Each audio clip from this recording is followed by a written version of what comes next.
Hallo meine Freunde, schön, dass ihr wieder dabei sind.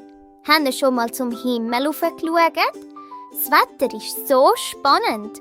Heute zeige ich dir alle coole Wetterarten, von der Sonne bis zum Schnee. Komm, wir entdecken es zusammen. Schau mal zum Himmel rauf. Die Sonne scheint so schön und warm. Sie macht alles hell und fröhlich. Wenn die Sonne scheint, geht's raus spielen. Wir gehen im Park, baden oder einfach im Garten hüpfen. Die Sonne sagt Hallo und wir lachen zurück.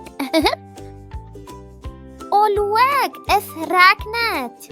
Wenn die Wolken voller Wasser sind, kommt der Regen runter.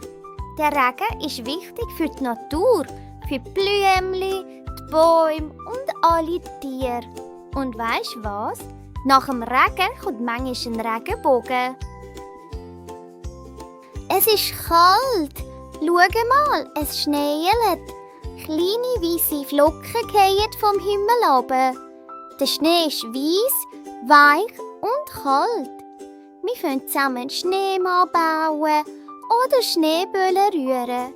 Wir brauchen eine warme Jacke, eine Mütze und Händchen. Dann haben wir nämlich warm.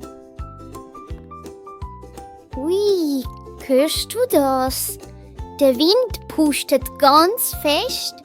Er bewegt die Bäume und die Blätter tanzen durch die Luft.